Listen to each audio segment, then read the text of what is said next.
Welcome to Smart in the City, the BABLE podcast where we bring together top actors in the smart city arena, sparking dialogues and interactions around the stakeholders and themes most prevalent for today's citizens and tomorrow's generations. I am your host, Tamlin Shimizu, and I hope you will enjoy this episode and gain knowledge and connections to accelerate the change for a better urban life. Smart in the City is brought to you by BABLE Smart Cities. We enable processes from research and strategy development to co-creation and implementation. To learn more about us, please visit the BABLE platform at bable-smartcities.eu. Urban Innovators Global and BABLE Smart Cities are proud to announce the launch of the Urban Innovation Leadership Program, an academic program that is tailored and totally customizable for your organization. If this sparked your interest, you can reach out directly to me, Tamlin at bable-smartcities.eu. You'll find it in the show notes as well for more information. So today I have with me someone you may have heard before on the podcast, but it's been a little while. So only if you're one of the OG listeners, and always someone I like to have a chat with quite often on the regular about everything to do with cities, especially. So I actually can't really believe that I haven't had him one-on-one yet on the podcast. So this will be a first.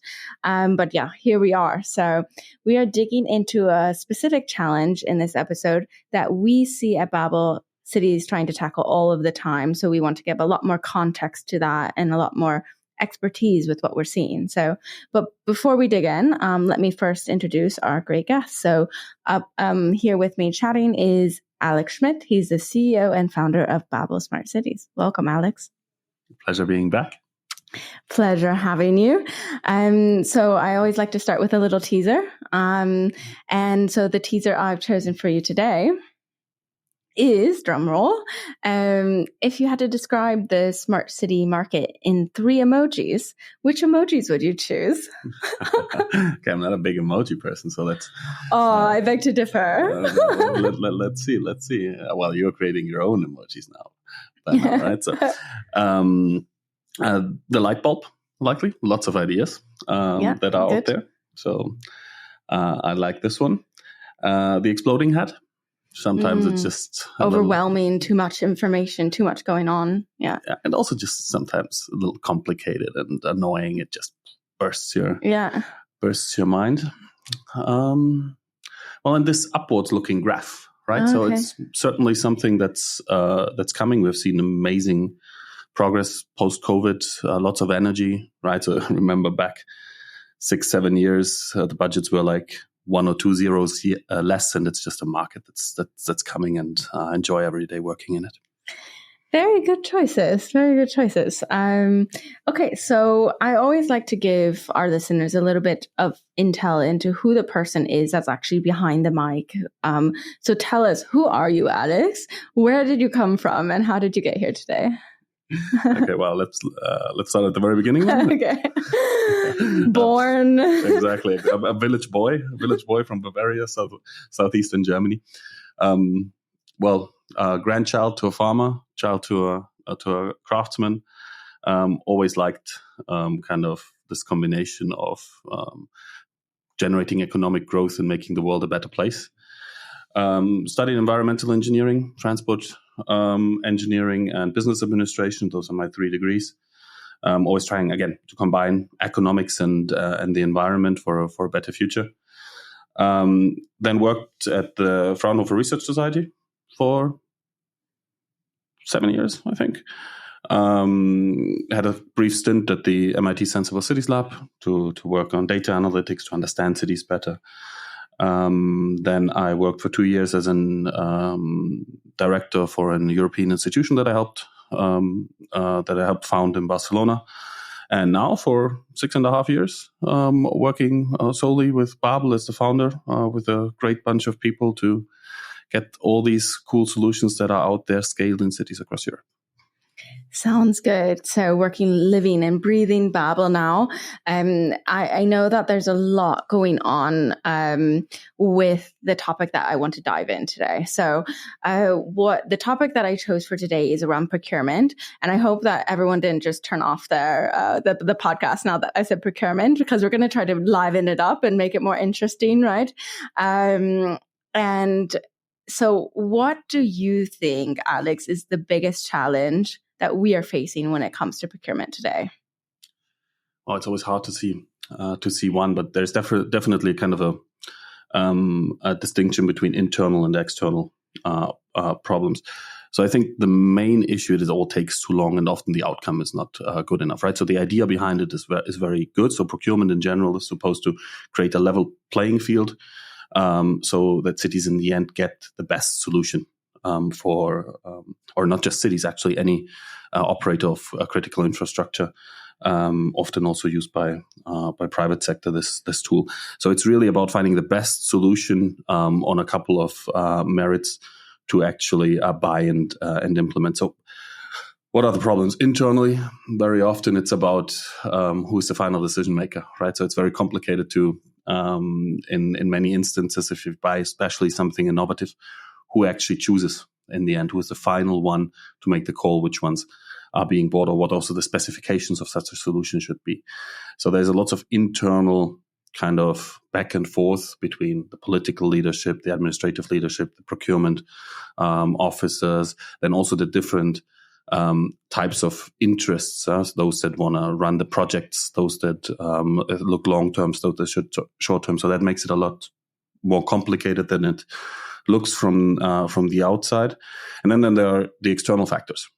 Right. So there is different levels of government. If you're a city, you likely have a regional, a national, and the EU government or some other form of government above you.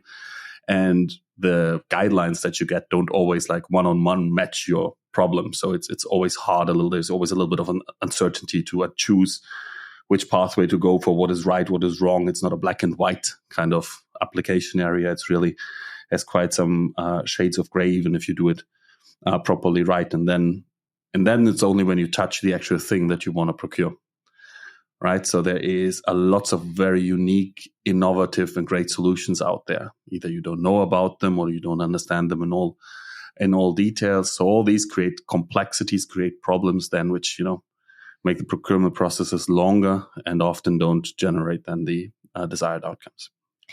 Absolutely. And I want to get into this a little bit more. I know we found some research that shows that the procurement of innovative urban solutions can take up to or around an average of 22 months. What factors do you think contribute most to this long duration? You talked already about the central challenges, but what else can you elaborate on there?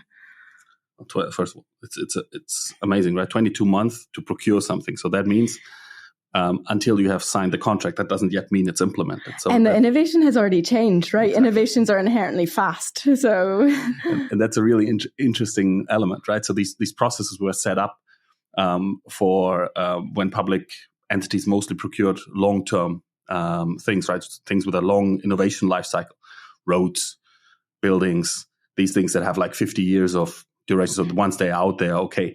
Now, if we try to buy something that has an innovative hardware solution, it has a technology life cycle of 2 years.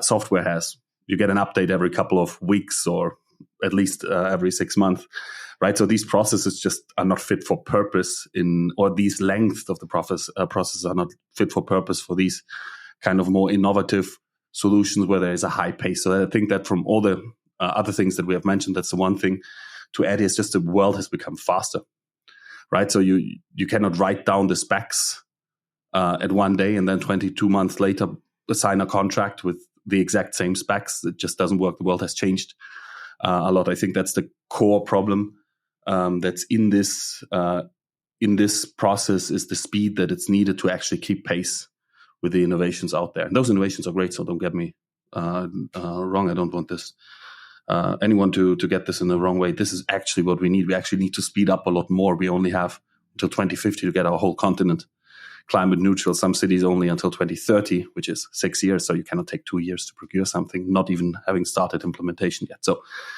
it's all the right things. And that process, there are some improvements to it that the Commission has brought along a long way now. They just need to be applied. And I think there's a lots of good ways forward. So I want to keep this all at a very positive end, even though, as you said, I hope the listeners are still there because procurement in itself is not a very hot topic, but it But it's so important to talk about, and we need to be talking about it more because it is kind of it goes cross-dimensional. It's really something that all departments of all cities have to deal with, right? Almost. So I know we wanted to keep it on a positive note, but my next question is actually quite negative in the sense that we have found that 80% of urban innovation projects do not generate a lasting impact. That's a big number. That's crazy. You can think about all the time and all the energy and all the money that is going down there. And I'm sorry, this, as I said, it's very negative.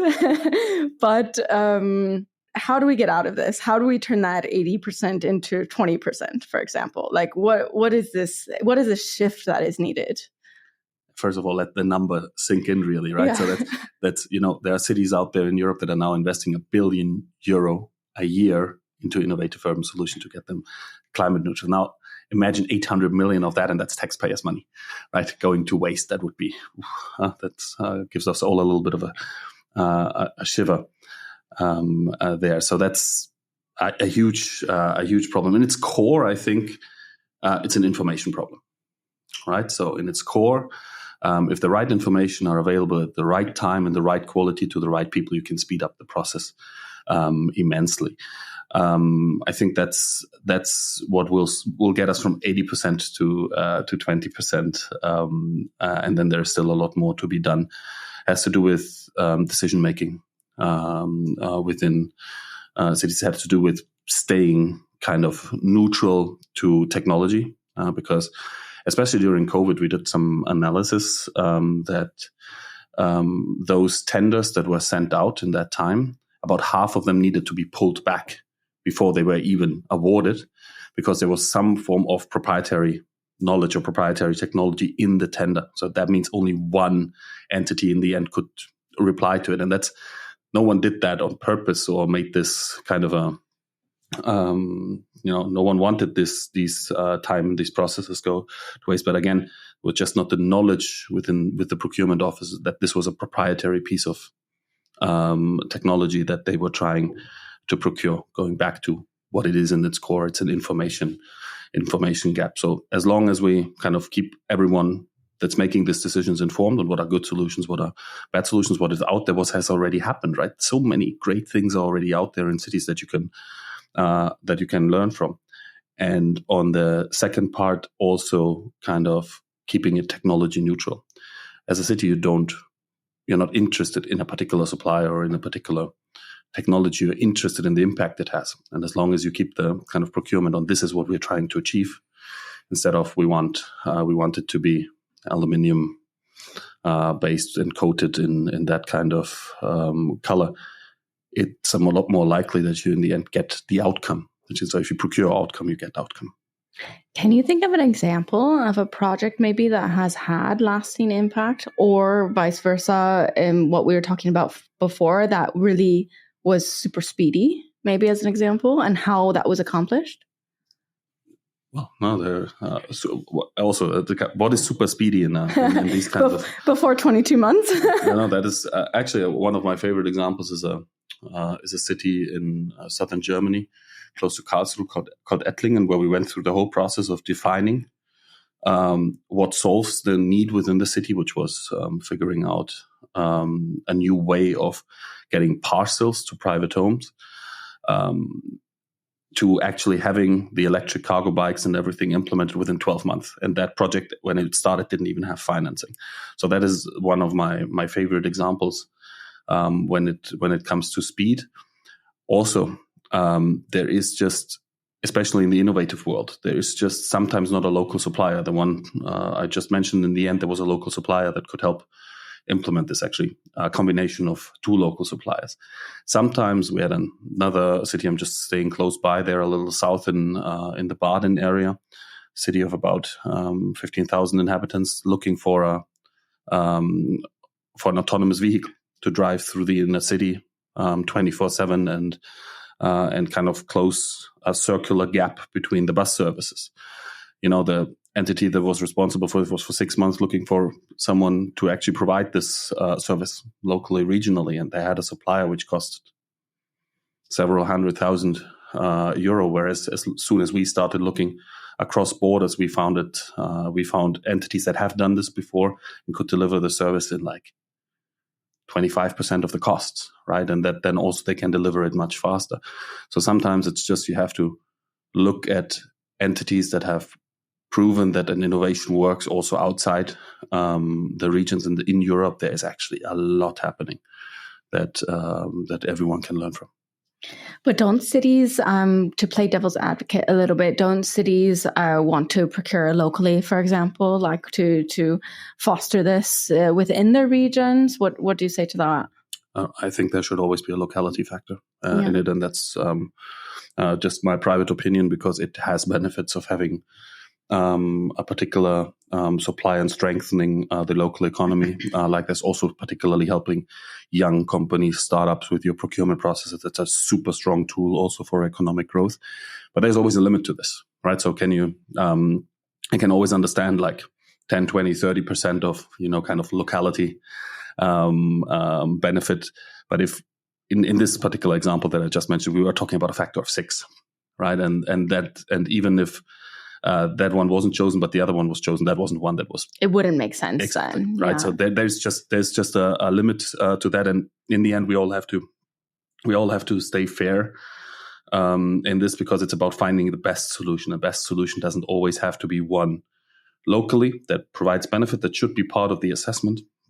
I agree with that, but there's limits to that, and especially in the times where we now have tighter budgets. With all our public spending, it's just a necessity to spend the taxpayers' money efficient. Why do you think then that cities can't do this internally very efficiently? What are they lacking? Do they not have the time? Do they not have the expertise? Do they not have the data? Do they not have the knowledge? What are they lacking to do this internally? Well, the thing that they keep telling us when we ask, we do the services, is a lack of personnel. There's a lack of capacity, and there's a lack of knowledge, right? And that's not true in all levels for everyone. So let's not think there are cities that have, that are handling all of these things very well themselves. But I think there's a particular sub-market that we are talking about in our world always. That's the one of innovative solutions. Right. Mm-hmm. So I think every procurement department in every city is good at doing the things that they have done several times before. But now if you're looking at doing a completely new delivery system for your inner city, or you're doing an autonomous vehicle or a new data platform, which is something that you don't have experience with, and none of your staff has, because there are maybe a couple of hundred people in Europe in total that have experience in these kinds of areas, then that's just where it makes sense to get someone to support you, or to kind of inform yourself on the corresponding resources that are available, so that you do not kind of repeat the mistakes that the other cities that have implemented something like this have already done. Yeah, makes a lot of sense. So for our listeners, there's a lot of cities out there that are listening right now. What key advice would you give to them who are kind of maybe hesitant to go into this field of, these new technologies are a little bit too scary for us, or due to the complexities that we were just speaking about of the procurement process, they think it's easier just to stick with the old maybe? First thing I think is don't be afraid, right? So that's the core thing. Always go positively in all of these things. The procurement kind of law and everything around this was built in order to make sure that there is no one takes advantage of it. So if you, as whatever entity that procures, utility company, city, whatever, your target is to get the best solution, you are on the right way, right? And then there is always a form of procurement which will provide you with the right result, and that depends on where the technology or where the kind of solution stands. There are versions now available since 2016 across Europe, where you don't even have to know what is the actual product or the actual solution that you want to procure. You rather say, okay, this is the problem. I want to solve it together with the market. And then you develop it together with the market. There's a lot of technical terms around this, but there is a lot more available than just, writing a piece of text with a technical description and saying, this is the budget and these are my criteria. And now please, dear market, give me some results on this. So there's a lot more options available. And if you're honestly looking for the best option, then you'll find it. Yeah, very good words there. So I also want to look ahead a bit on the trends that we see happening. What trends do you see in the innovation market for smart cities? And which of these emerging technologies that we see on a daily basis do you think will have the most significant impact in the next decade? Oh, wow, those are big questions. Big questions. Predict the future now for us. Now we will record in a few years and we'll see how badly you predicted. Okay, no. Good. The good thing is no pressure. You're supposed to be wrong in these kinds of questions. So I think there's some trends that we see when it comes to the type of solutions and the area that they solve. But let me rather start with something that is becoming more and more common, especially in our world of innovative solutions for the public sector. And that's there's a combination of different types of fund, right? So the municipality puts normally from their own budget some money, and then their own procurement rules and their own kind of processes are the ones to be applied. Now you see it a lot more often that the regional government or the national government chips in, or the EU. There is this huge 1 trillion budget now available for also with regards to the targets of the Green Deal, where there's a lot of structural funds, horizon funds available to actually progress and then procure the right solutions and test them in your market. And they then have their own rules because they come from where the money comes, right? And then mixing up these kinds of processes is often a very complicated process. So that's something where lots of fear comes in. There's a lots of examples out there where this has gone very well, and a lots of examples where then in the end the money didn't flow to the city. So there is experience out there for all of these kinds of things now. Get the help in this, and that's certainly something that will help us, because paying all of this innovation that we need out of the municipal budgets is absolutely impossible. Now, when it comes to technologies, I'm not going to jump into is hydrogen or electricity more likely. Where's the electricity coming from? But maybe to drill this down a little bit is where in what areas do we see the biggest activity yet? So it's historically over the last 6 years that we've been collecting these data. Mobility has always been one of the main activity areas, and it was about electrifying fleets, the municipal fleets, or the special vehicles as well. But buses are a big investment areas, the charging stations around this, and then of course you have investments into infrastructure around this. This has historically been like 40%, 35 to 40% of the activities in that area. Now, since the Ukraine war, since the invasion, especially in Central and Eastern Europe, we've seen a big kind of shift of money spending also when it comes to energy efficiency. Local production of electricity, change in heating systems, these kinds of things that have gone up. They've always been number two, but they're getting closer to the activities that we see in the mobility world. And those are massive investments, right? So there are those investments being done by the municipality or by the public utilities themselves into their own infrastructure, schools, libraries, the office buildings that they own, social housing, and these kinds of things. But there are also elements that, a municipality can also only support, right?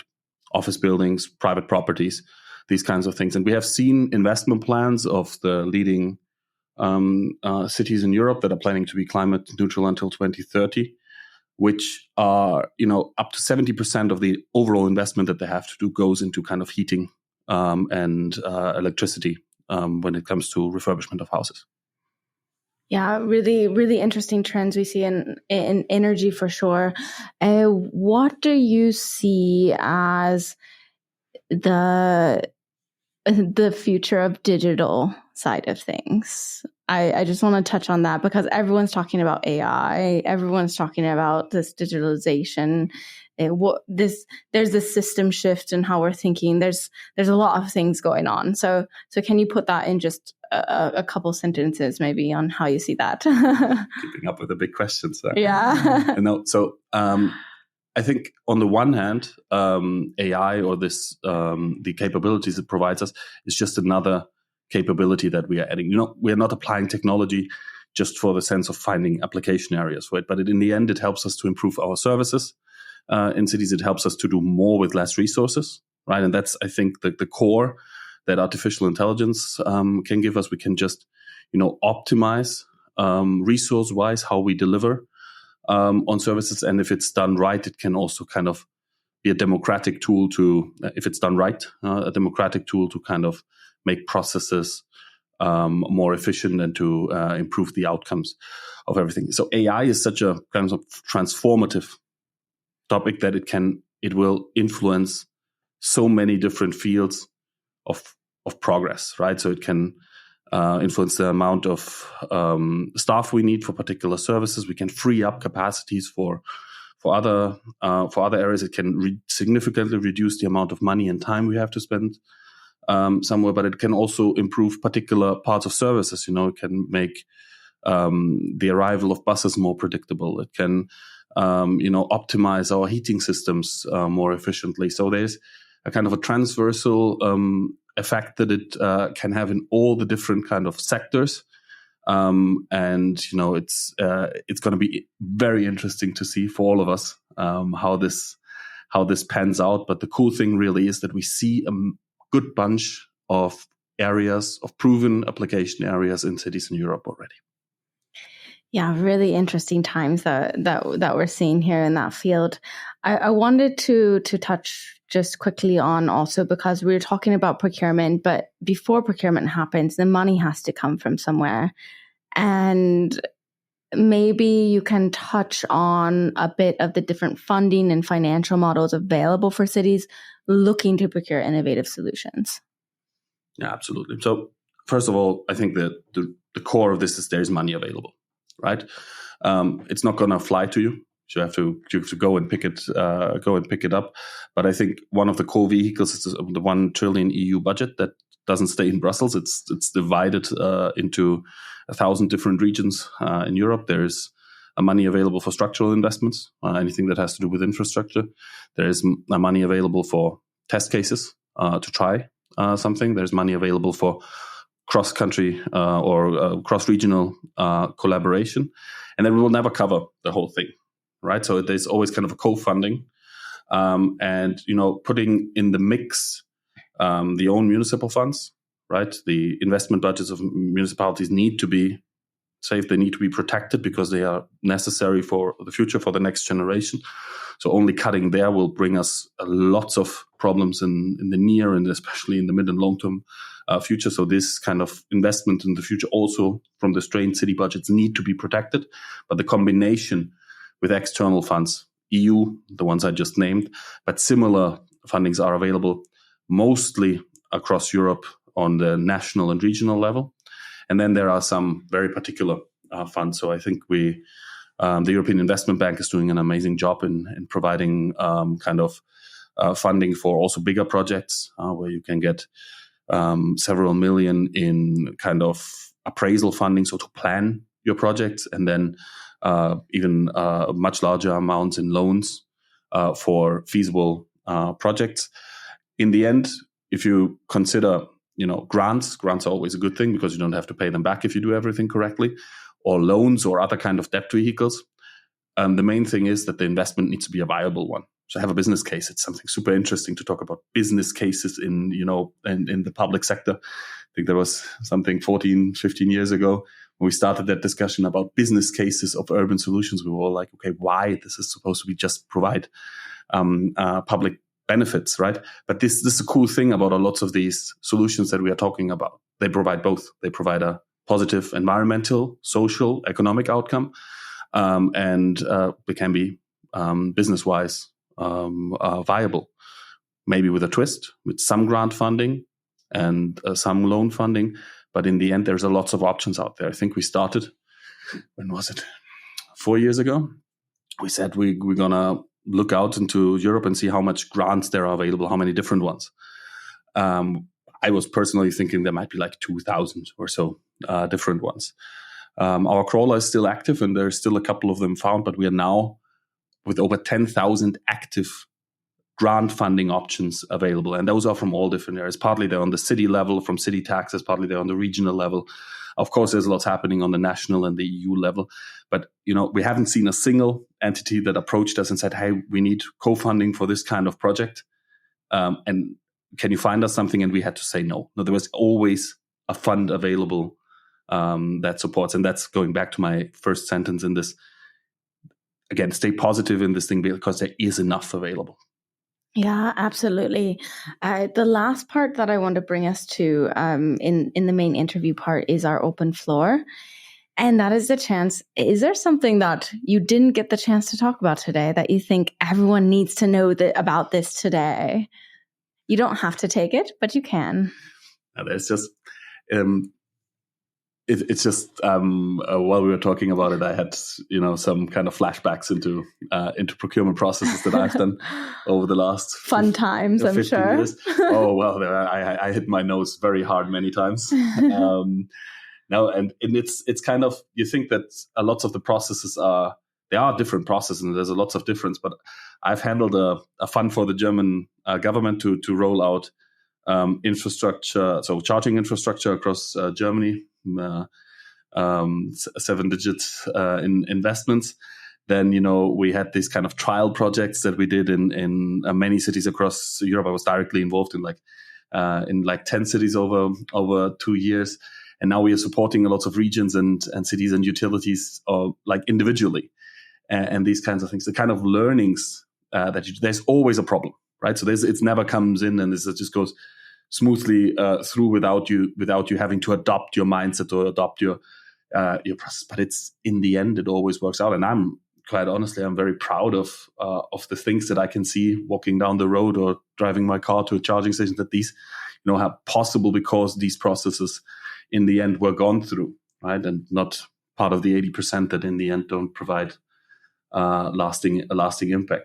So again, that's I think the core of everything, with a positive mindset, with kind of the attitude to go through this, because you are looking for the best solution with the money that you have available. There's always a way. So be open and be positive. Okay, good words on that. Also going into our segment, which is also very positive. Shout out.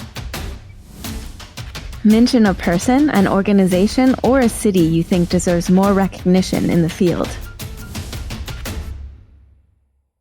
I wanted to give you this segment of shout out because I know BABLE is working with so many interesting entities and cities and people, organizations, everything. Now is your chance to shout out a person, organization, city, whoever of these entities you think deserves more recognition in the field. I know it's hard to choose just one. You can choose two if you like. Okay. Well, then let me choose. Is it okay to choose three? I'll be brief. Okay. I allow it. So one shout out I want to give is to the region Schwalm-Eder West in that's a German area, where they have done independent of procurement, over 20 years ago. They have decided to kind of pool the resources of 5 smallish municipalities. Altogether, there are 30,000 inhabitants, right? So very small. In other words, to kind of do things that they cannot resource individually together, which is for me, we've seen this in Southern Ireland are being done very efficiently as well. We're seeing it in Northern Portugal, and I could have shouted out to any of those two as well. But these are things. It's like the swarm effect. Kind of putting resources or grouping resources where you cannot do it individually. That's just a very strong kind of a way forward for those of us that think we are too small by ourselves. Then one of the very curious things, that must be now almost 10 years ago, when the city of Munich was procuring their smart lighting system, they didn't get good kind of the good quotes for this very particular type of lightings that they wanted. It was ancient lighting. They were very good and they looked very nice, and they really wanted to keep that kind of design.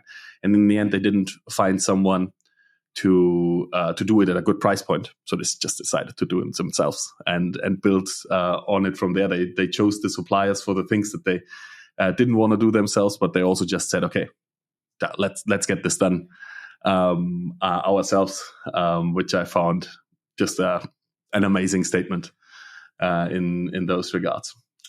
And then maybe one more person that I want to shout out to, and that's maybe a person that has kind of had an impact on the way I do business a lot. That's the former mayor of the city of Eindhoven in the Netherlands, Rob van Gijsel, who, when he started his work, and generally throughout the work, he allowed mistakes to be done, right? So that was a thing that he was very loud talking about, right? He said, okay, we will do innovative things, and there will be things that we will fail.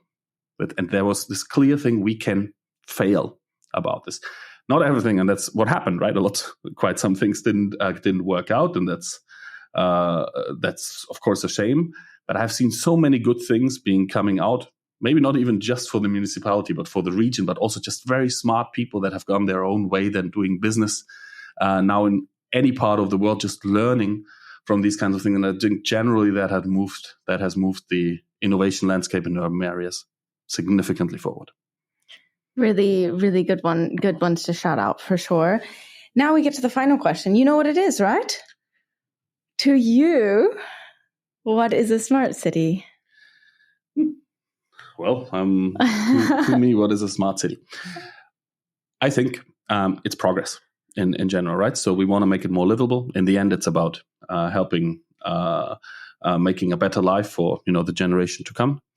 And now the tool that we have available that we didn't have available 50 years ago is technology to some extent. So doing it the right way, not because it's the only solution that we have, but because it's one of those that can provide the biggest impact. And if we do it right, my daughter and my other future children will have a much better kind of quality of life living in our amazing European cities.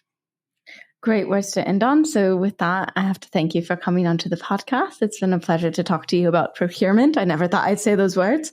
No, just kidding. But it was a pleasure to hear all your insights. Also really interesting projects, of course. So thanks so much for coming on, taking this time. It's a Friday after 5 p.m.